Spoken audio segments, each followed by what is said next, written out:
साथियों, आप सभी को नमस्कार। इवोक आईएएस की यूट्यूब प्लेटफॉर्म पर आप सभी का स्वागत है। हम 70 बीपीएससी मेंस की क्लासेस पढ़ रहे हैं, उसी को आगे बढ़ाएंगे।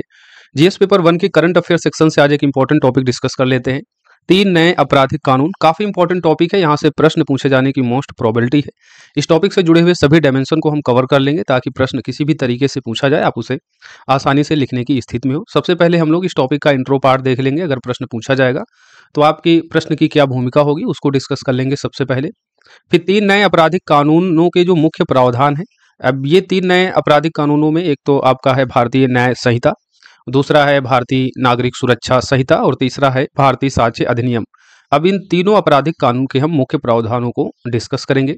इन आपराधिक कानूनों का क्या महत्व है, महत्व को डिस्कस करेंगे। इनसे जुड़ी क्या चुनौतियां हैं, चुनौतियों को देखेंगे और इन चुनौतियों के समाधान के लिए एज एडमिनिस्ट्रेटिव ऑफिसर आपके क्या सुझाव हो सकते हैं जिसे हम वे फॉरवर्ड में कंसीडर करेंगे और लास्ट में इस पूरे टॉपिक का निष्कर्ष यानी क्वेश्चन आंसर फॉर्मेट में सभी डायमेंशन को कवर कर लेंगे ताकि प्रश्न का उत्तर आप आसानी से लिख सके। किसी भी डायमेंशन में एग्जामिनर आपसे प्रश्न पूछ लेता है तब 70 बीपीएससी मेन से डेडिकेटेड संकल्प बैच के थ्रू सारी क्लासेज आपको प्रोवाइड की जा रही हैं।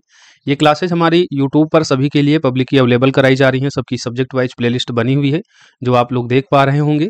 इन क्लासेस की पीडीएफ के लिए आपको हमसे जुड़ना होता है जिसकी एक नॉमिनल फीस है 499 6306473800। हमारा नंबर है, इस नंबर पर कॉल मैसेज करके इसके बारे में जानकारी ले सकते हैं। नहीं तो इससे जुड़ने का एक सिंपल प्रोसेस है, ये हमारा पेमेंट नंबर भी है। पेमेंट करके पेमेंट का स्क्रीनशॉट आप मुझे इसी नंबर के व्हाट्सएप पर भेज देंगे तो आपको इस बैच से जोड़ दिया जाएगा जहां पर इवोक आईएएस के द्वारा कंडक्ट की जा रही सभी क्लासेस, चाहे वो जीएस पेपर 1 की हो, जीएस पेपर 2 या फिर ऐसे, उन सभी क्लासेस के पीडीएफ नोट्स आपको अवेलेबल हो जाएंगे ताकि उनका आप लास्ट टाइम पर अच्छे से रिवीजन कर सके और बेहतर परफॉर्मेंस करके अपना सिलेक्शन एक अच्छी रैंक के साथ सुनिश्चित कर सके। चलिए क्लास को शुरू करते हैं। चैनल पर अगर आप पहली बार विजिट किए हैं तो इसे सब्सक्राइब कर लीजिए। टेलीग्राम का लिंक हमने डिस्क्रिप्शन बॉक्स में ऐड कर दिया है, उसे आप ज्वाइन कर लें ताकि इवोक आईएएस के जो भी एक्सेस 70 बीपीएससी मेंस के लिए प्रोवाइड किए जा रहे हैं वो आप तक पहुंचते रहें। एग्जाम अब नज़दीक है तो आप लगातार पढ़ते रहें। जैसा कि हमने ग्रुप में सुबह मेंशन किया था कि जितना भी टाइम आप दे सकते हैं इस टाइम पढ़िए। अगर आप फुल टाइम प्रिपरेशन करने वाले स्टूडेंट हैं तो आप जो भी डेली रूटीन के काम होते हैं उसको करके जो है पूरा टाइम अपनी पढ़ाई पर दीजिए। और अगर आप जॉब कर रहे हैं तब भी ज़्यादा से ज़्यादा समय निकाल कर अपनी पढ़ाई कीजिए। और पढ़ाई के स्टडी आवर में आप लोग अब 60% टाइम अपना रिवीजन पर दीजिए। जो भी पढ़ चुके हैं उसका रिवीजन कीजिए। 30% टाइम आप आंसर राइटिंग प्रैक्टिस में लगा सकते हैं और ये आंसर राइटिंग प्रैक्टिस आप पीवाईक्यू सॉल्व कीजिए और पीवाईक्यू में पूछे गए जो ऐसे हैं उनको लिख सकते हैं, राइट। और 10% टाइम अभी नेक्स्ट 15 डेज आप उस नए टॉपिक को प्रिपेयर कर सकते हैं अगर आप लोगों ने उसे प्रिपेयर नहीं किया है अकॉर्डिंग टू पीवाईक्यू। तो आपको एक अच्छी रणनीति बनाकर जो है प्रिपरेशन करनी होगी। भटकाव से बचना होगा, खासकर कोचिंग सेंटर जाने और नए मटेरियल इकट्ठा करने और सोशल मीडिया से। इन सब से अगर आप बचते हैं और सही डायरेक्शन में स्टडी करते हैं तो ये जो लास्ट टाइम जो बहुत क्रूशियल टाइम होता है इसमें आप अपनी तैयारी को और बेहतर करके अपने सिलेक्शन को सुनिश्चित कर सकते हैं। जो भी समय इस एग्ज़ाम के लिए अब शेष बचा है उसको पूरी तरीके से इस एग्ज़ाम की प्रिपरेशन में लगाइए, परिणाम सकारात्मक होगा। चलिए फिलहाल हम लोग टॉपिक को शुरू करते हैं। आपराधिक कानूनों में सुधार के संबंध में सबसे पहले हम इस टॉपिक की भूमिका देख लेते हैं। ये 3 नए आपराधिक कानून 1 जुलाई 2024 से लागू हुए। भारत में 1 जुलाई 2024 से लागू हुए 3 नए आपराधिक कानून जिसमें भारतीय न्याय संहिता है, भारतीय नागरिक सुरक्षा संहिता और भारतीय साक्ष्य अधिनियम। ये 3 नए आपराधिक कानूनों ने देश की आपराधिक न्याय प्रणाली में ऐतिहासिक बदलाव की शुरुआत की है। आप जानते हैं कि ये तीनों कानून औपनिवेशिक काल के क्रमशः भारतीय दंड संहिता जो 1860 की संहिता है ब्रिटिश औपनिवेशिक काल की, इसकी जगह भारतीय न्याय संहिता को इंट्रोड्यूस किया गया है। दंड प्रक्रिया संहिता जिसे सीआरपीसी कहते हैं 1861 में जो इस्टेब्लिश की गई थी उसमें कई बार संशोधन हुआ था और लास्ट टाइम संशोधन हुआ था 1973 में। इस सीआरपीसी को भारतीय नागरिक सुरक्षा संहिता से रिप्लेस किया गया है और भारतीय साक्ष्य अधिनियम जो 1872 का था इसे भारतीय साक्ष्य अधिनियम 2023 से रिप्लेस किया गया है। तो इन पुराने ब्रिटिश औपनिवेशिक कानूनों की जगह भारत में 3 नए आपराधिक कानूनों को लाया गया है जो देश की आपराधिक न्यायिक प्रणाली में ऐतिहासिक बदलाव की शुरुआत करते हैं। तो ये आप सिंपल इंट्रो पार्ट लिख सकते हैं। इन 3 नए आपराधिक कानूनों के उद्देश्य क्या हैं? तो पहला उद्देश्य औपनिवेशिक ढांचे से मुक्ति है क्योंकि ये 3 नए कानून ब्रिटिशकालीन औपनिवेशिक काल के दौरान बनाए गए कानूनों को रिप्लेस करते हैं। ब्रिटिश शासन की रक्षा और दंड पर केंद्रित पुराने कानूनों को हटाकर ये 3 नए कानून भारतीय मूल्यों पर आधारित एक पारदर्शी और कुशल व्यवस्था स्थापित करते हैं। तो इसका पहला उद्देश्य यही हो जाता है, औपनिवेशिक ढांचे से मुक्ति के संबंध में ब्रिटिश शासन की रक्षा और दंड पर केंद्रित पुराने कानूनों को हटाकर भारतीय मूल्यों पर आधारित एक पारदर्शी व कुशल व्यवस्था स्थापित करना। दूसरा उद्देश्य है आधुनिकीकरण करना। साइबर अपराध, संगठित अपराध और आतंकवाद जैसी समकालीन चुनौतियों से निपटने के लिए कानूनी प्रक्रिया में तकनीकों को शामिल करना इसका दूसरा उद्देश्य है। तीसरा उद्देश्य है न्याय केंद्रित दृष्टिकोण अपनाना, दंड से न्याय की ओर बढ़ना जिसमें पीड़ितों के अधिकारों को प्राथमिकता मिलेगी। इसका तीसरा उद्देश्य हो जाता है दंड से न्याय की ओर बढ़ना। ये कीवर्ड आपको याद रखना है।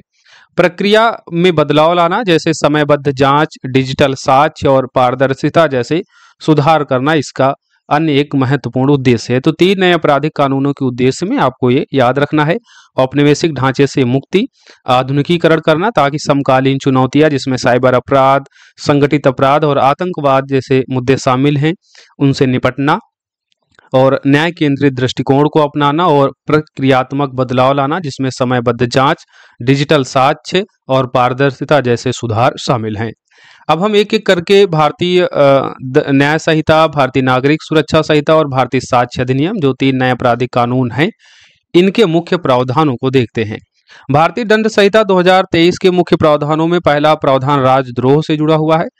इस संहिता में राजद्रोह जो आईपीसी की धारा 1860 में 124A थी उससे जुड़े प्रावधानों को यहाँ हटा दिया गया है, यानी राजद्रोह से जुड़े प्रावधानों को इस नए भारतीय दंड संहिता 2023 में इसको हटा दिया गया है और इसे भारत की संप्रभुता, एकता, अखंडता को खतरे में डालने तथा अलगाववादी गतिविधियों एवं सशस्त्र विद्रोह को बढ़ावा देने वाले कृत्यों से प्रतिस्थापित कर दिया गया है। यानी अभी तक आईपीसी की धारा 124A के तहत जो राजद्रोह से संबंधित प्रावधान था उसको हटा दिया गया और राजद्रोह की जगह पर भारत की संप्रभुता, एकता, अखंडता को खतरे में डालने और अलगाववादी गतिविधियों एवं सशस्त्र विद्रोह को बढ़ावा देने वाले कृत्यों को इसमें शामिल किया गया है। यानी राजद्रोह की जगह अब इन सारे मामलों को, इन सारी गतिविधियों को इसमें शामिल किया गया है।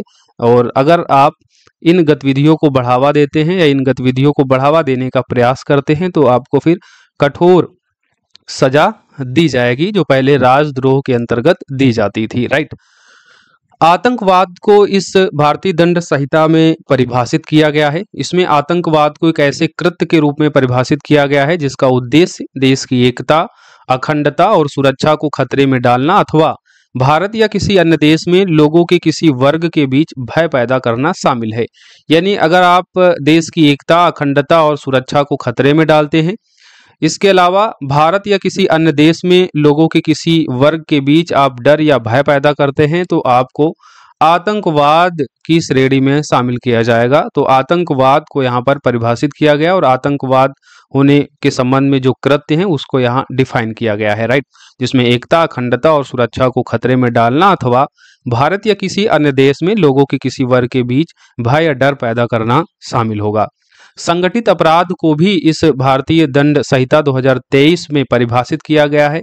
संगठित अपराध के अंतर्गत कौन से कृत्य शामिल होंगे तो निरंतर गैर कानूनी गतिविधि जैसे अपहरण, जबरन वसूली, मॉब लीचिंग और साइबर अपराध इत्यादि इस संगठित अपराध के अंतर्गत शामिल होगा।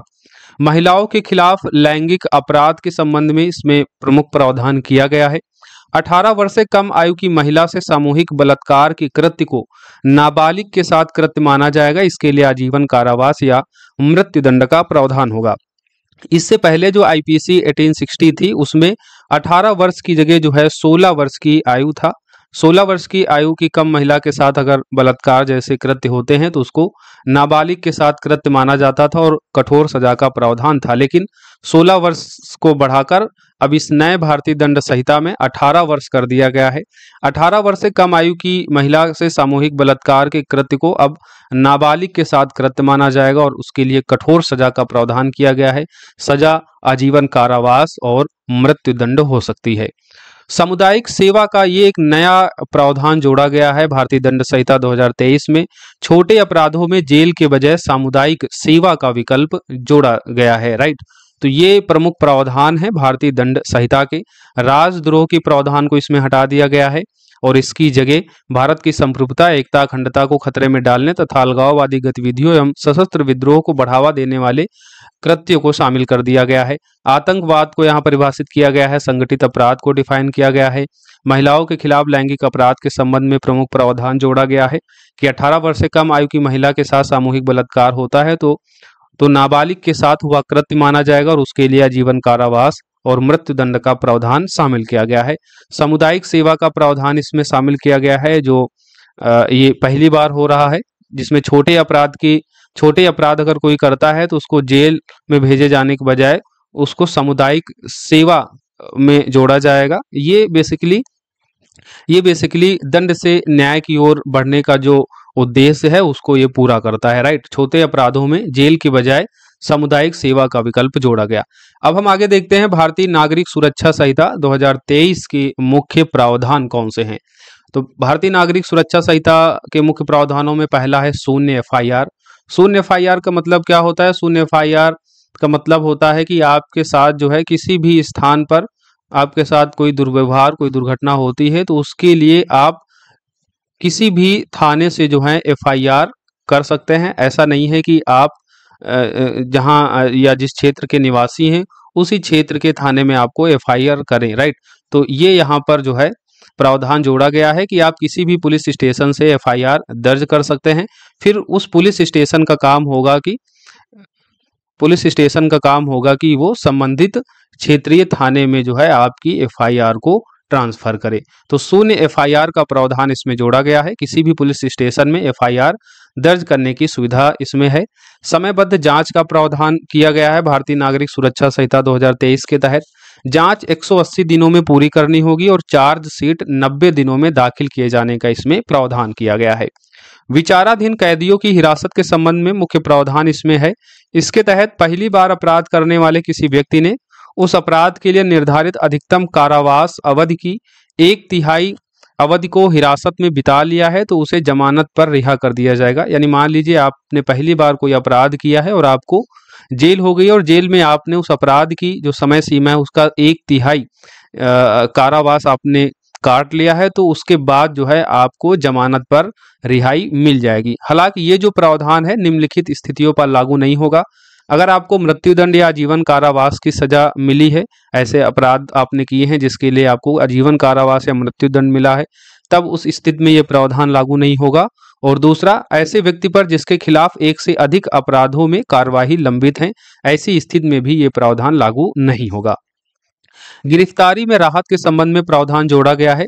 अगर ऐसा कोई अपराध है जिसके लिए 3 साल से कम सजा मिलनी चाहिए, ऐसी स्थिति में 60 साल से अधिक उम्र या कोई दिव्यांग व्यक्ति है उसकी गिरफ्तारी के लिए DSP की अनुमति जो है जरूरी होगी। तो ये गिरफ्तारी में राहत दी गई है 60 साल से अधिक उम्र के व्यक्ति और दिव्यांग व्यक्तियों को।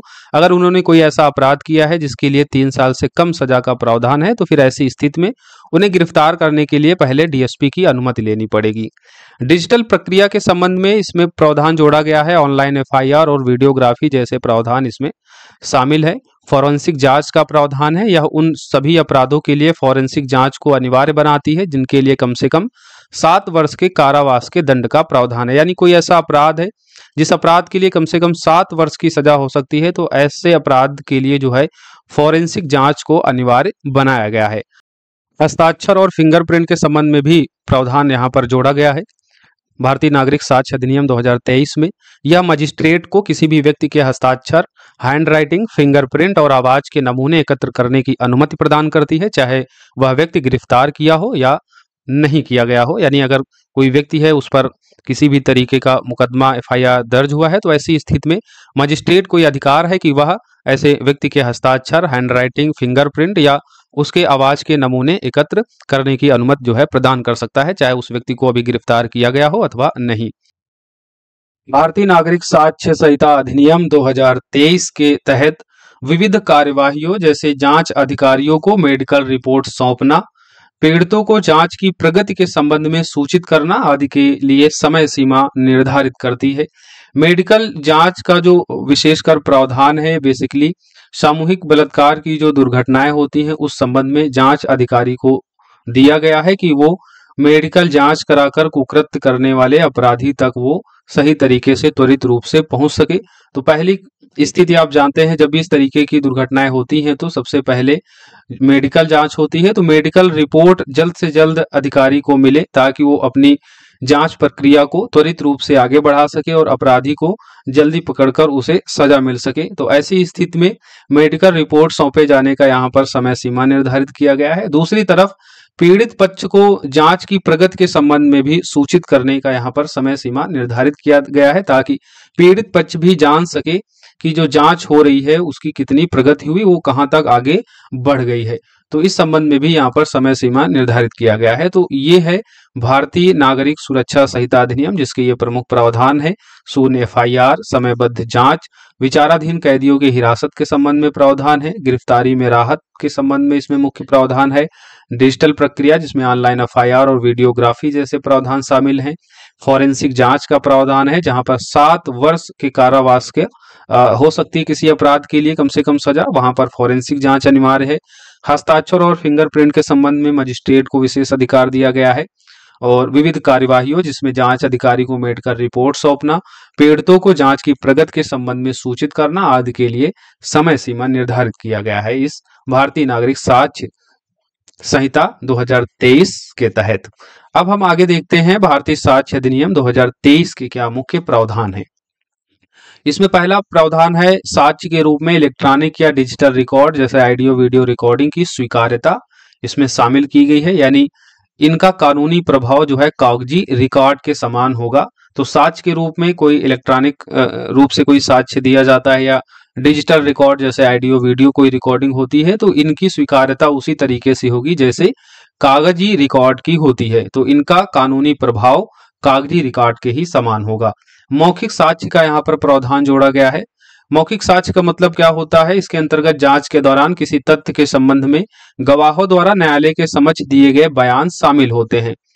इस साक्ष्य अधिनियम के तहत इलेक्ट्रॉनिक रूप से दी गई किसी भी सूचना को भी मौखिक साक्ष्य माना जाएगा। राइट। तीसरा, इसमें संयुक्त सुनवाई का प्रावधान जोड़ा गया है। कानून में बताया गया है कि अगर कई लोगों के खिलाफ मुकदमा चल रहा है और उनमें से एक आरोपी फरार हो गया है या गिरफ्तारी वारंट का जवाब नहीं दिया तो बाकी आरोपियों का संयुक्त मुकदमा चलाया जाएगा। मान लीजिए 4 लोगों ने जो है मिलकर कोई संयुक्त अपराध किया है और इसमें कोई एक जो आरोपी है वो फरार हो जाता है और या फिर गिरफ्तारी वारंट का कोई जवाब नहीं देता है, तो ऐसे में जो अन्य आरोपी है उनका भी संयुक्त रूप से मुकदमा इस व्यक्ति पर ही चलाया जाएगा। तो संयुक्त सुनवाई का भी यहाँ पर प्रावधान जोड़ा गया है।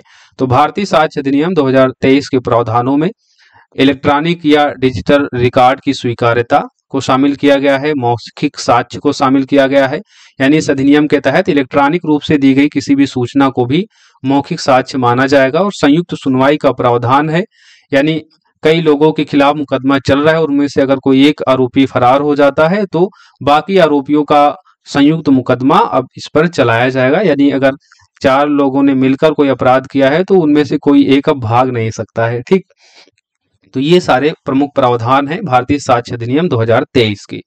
अब इन 3 नए आपराधिक कानूनों का क्या महत्व है, महत्व जान लेते हैं एक पॉइंटर फॉर्मेट में। सबसे पहले तो इन 3 नए आपराधिक कानूनों के तहत अब मामलों का शीघ्र निपटान होगा, यानी तेजी से न्याय होगा। विभिन्न न्यायिक कार्यवाहियों और आरोप पत्रों के निर्धारण हेतु समय सीमा निर्धारित की गई है। इसे समय पर न्याय प्रदान करने में मदद मिलेगी। समयबद्ध प्रक्रियाओं से तारीख पर तारीख की जो समस्या है वो खत्म होगी।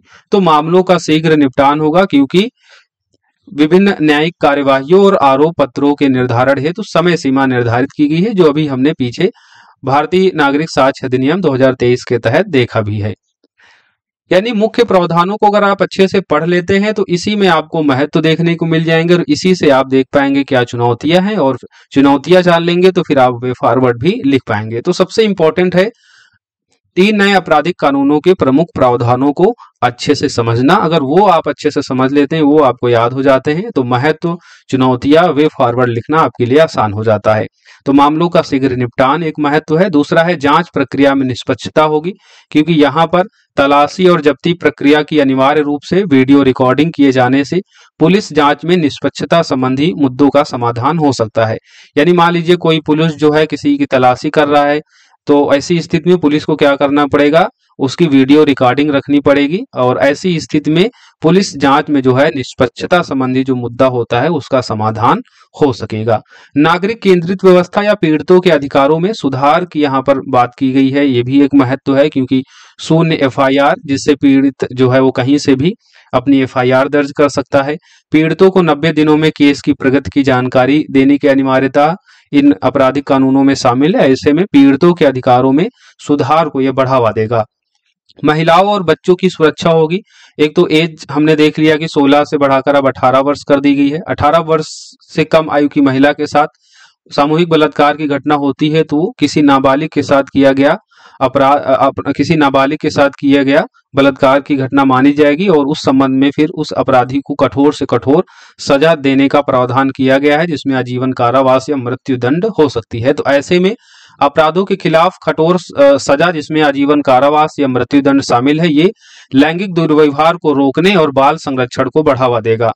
भारतीयता का समावेश किया गया है। 3 ब्रिटिश औपनिवेशिक कालीन कानूनों को यहाँ पर हटाकर 3 नए कानूनों को यहाँ पर लाया गया है जो भारतीय मूल्यों को समाहित करते हैं। तो कानूनों को भारतीय मूल्यों और संविधान की 8वीं अनुसूची की भाषाओं में लागू किया गया है जो भारतीयता का समावेश ये करते हैं। अगला महत्व है समकालीन चुनौतियों से निपटने में।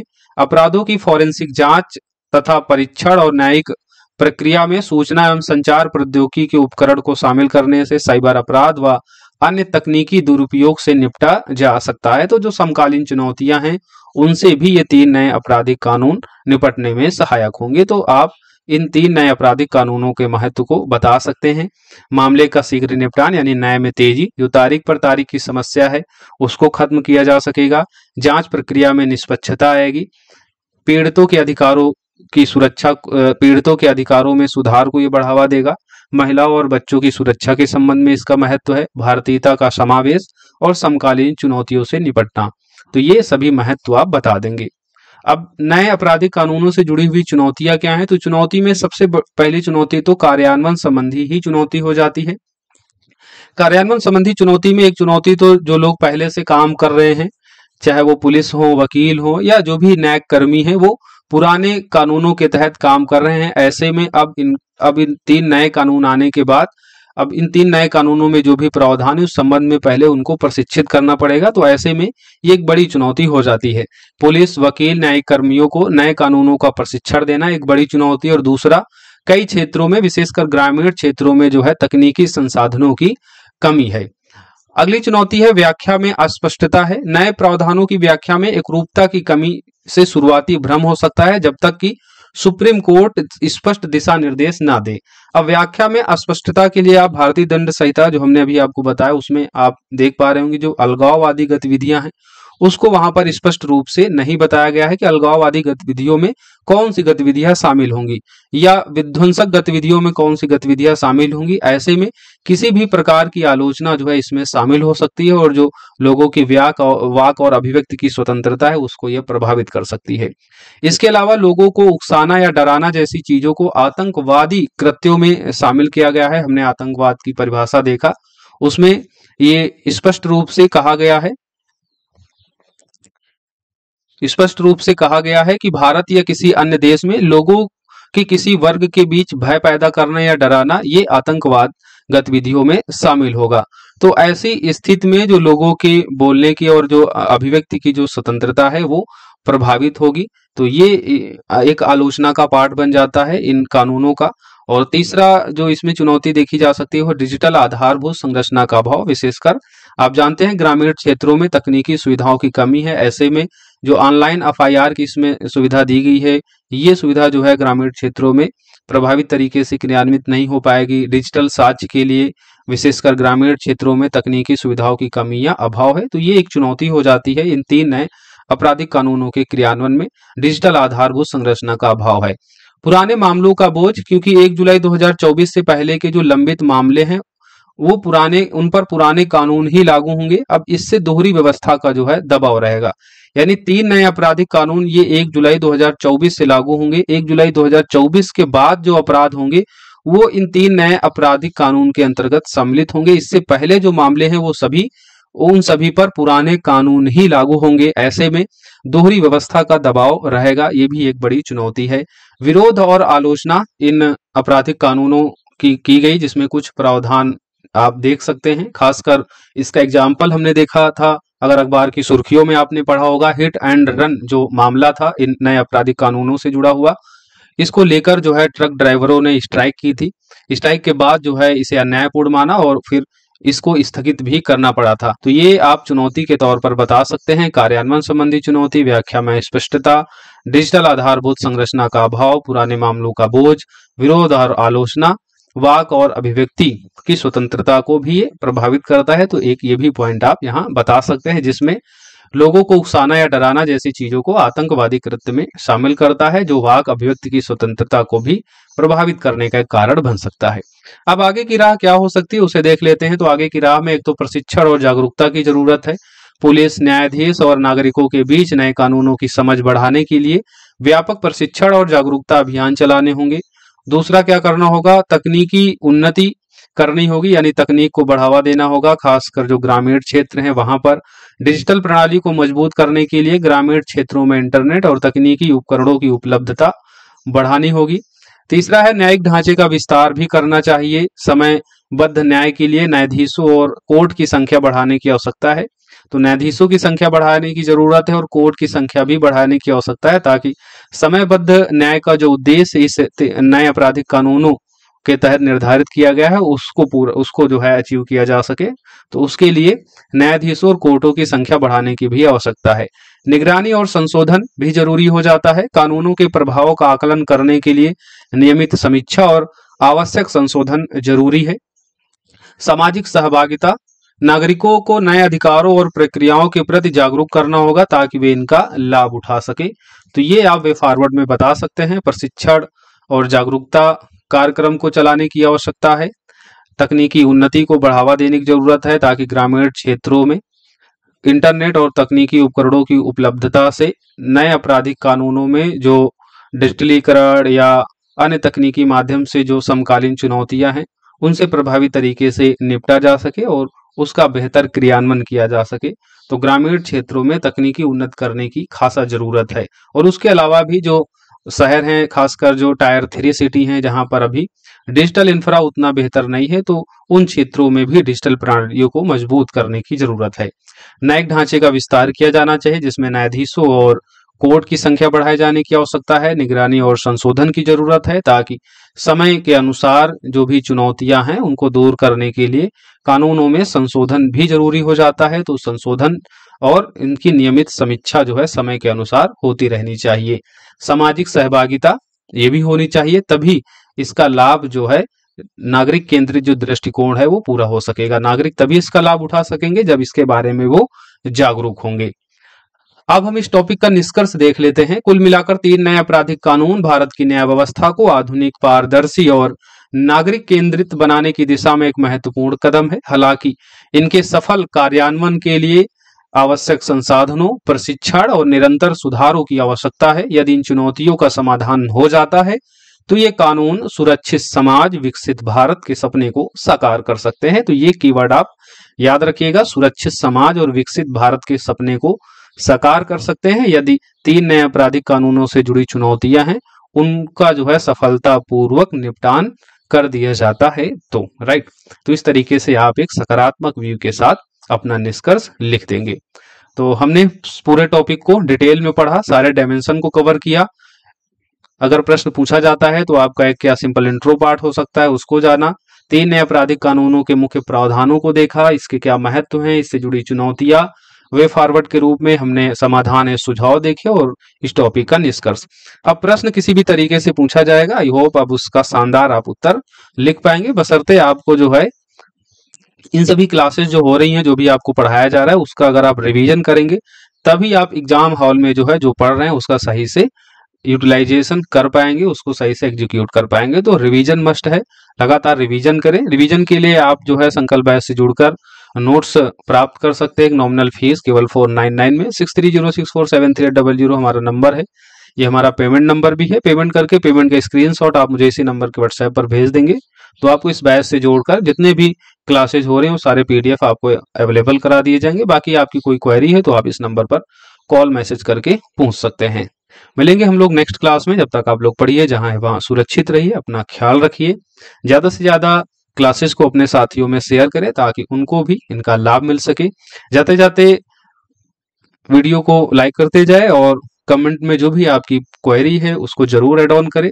नेक्स्ट किस टॉपिक पर क्लास कराना चाहिए, कौन सा टॉपिक इंपॉर्टेंट है आपके पॉइंट ऑफ व्यू से, उसको आप कमेंट बॉक्स में ऐड करें, उसको कंसीडर किया जाएगा और समय रहते जो है उस पर आपको क्लास प्रोवाइड किए जाने का पूरा प्रयास किया जाएगा। बाकी अगर आपकी कोई अन्य क्वेरी है तो उससे भी आप कमेंट बॉक्स में ऐड ऑन कर सकते हैं। आपकी क्लासेस कैसी लग रही है उस संबंध में अपनी राय दे सकते हैं। आपके कमेंट का मुझे इंतजार रहता है। धन्यवाद। जय हिंद।